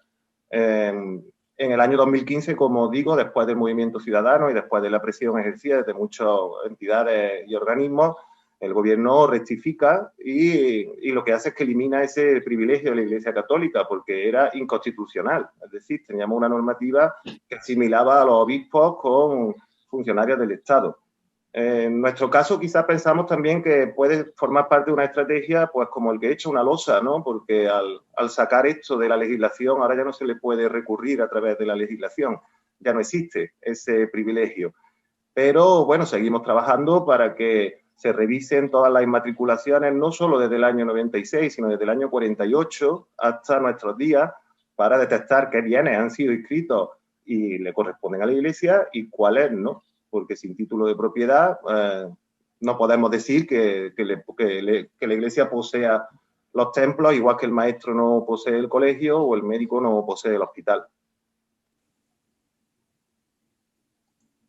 Creo que queda claro. No sé si, creo que ya no hay más preguntas directas, no sé si me he dejado alguna, pero creo que no. Debéis saber que supuestamente teníamos que terminar a las 8 y son las 8:44. Yo solo me gustaría incidir por una parte en que me ha parecido muy interesante todas vuestras aportaciones, que también incluso habiendo dado voz a distintos puntos de vista, ¿no? De, bueno, pues eso, la academia, la sociedad civil y tal, dentro de estas propias comunidades, pues también hay diferencias, como nos pasa a veces también dentro del propio ICOMOS, y habéis señalado, y creo que parte de los retos es seguir tratando estos diálogos y esta comunicación, incluyendo otros puntos de vista. En este sentido, no sé si queréis vosotros intervenir, comentar algún aspecto más que os haya quedado en el tintero en vuestras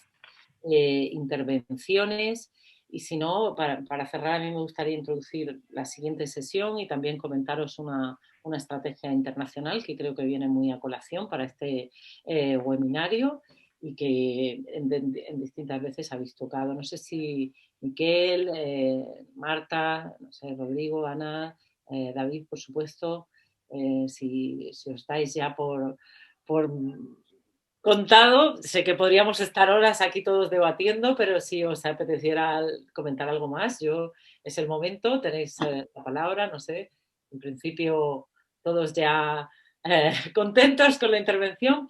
Bueno, en ese caso voy a compartiros la pantalla una vez más, porque hablando de los temas que hemos trabajado aquí, ha salido varias veces el tema de los derechos culturales o de los derechos, bueno, pues como los temas de género, otros muchos aspectos que podíamos tratar. Y dentro de ICOMOS hay un grupo internacional que también vamos a fomentar y estamos fomentando desde ICOMOS España, que tiene que ver con, bueno, lo denominamos nuestra dignidad común, y tiene que ver con la aproximación basada en derechos, que es, bueno, es una estrategia que lleva muchos años trabajando por el reconocimiento de los derechos de las comunidades. En esta misma línea de webinar series, pues se ha iniciado dentro de este grupo de trabajo al que yo también pertenezco, pues unos jueves del patrimonio, al estilo los lunes del patrimonio mundial, pero los jueves del patrimonio. Y justo en esas sesiones, desde esta aproximación, se van a ir tocando todos en este caso son los últimos o los penúltimos juegos del mes, disculparme que no me acuerdo de memoria, pero sí que intentaremos acercarnos ahí también al tema de los derechos de las comunidades, de las personas, el patrimonio cultural, no solo el patrimonio mundial. El primero fue el jueves pasado, que nuestra de ICOMOS, Teresa Patricio, tuvo el honor, el placer de acompañarnos y abrirlos. El siguiente será el último jueves de junio y que modero yo también, y en este caso estará dedicado a uno de los temas que ha salido, el de género y patrimonio cultural, y al que estáis todos invitados y podéis encontrar toda la información en la web de ICOMOS Internacional. Y finalmente, dentro de nuestras series, de las series de ICOMOS España, nos queda la última de la temporada, que va sobre temas de turismo y patrimonio mundial y que modera nuestro actual y querido presidente, Jordi Tresserras, y que se desarrollará el 28 de junio. Así que os esperamos también aquí y que podáis acompañarnos pues como habéis hecho hoy y que estos seminarios sean de vuestro interés. Por mi parte, nada más que agradecer una vez más las excelentes intervenciones con las que enriquecéis nuestro conocimiento y seguir fomentando todos los temas sociales dentro de nuestra organización. Y sin más, gracias a todos y hasta pronto.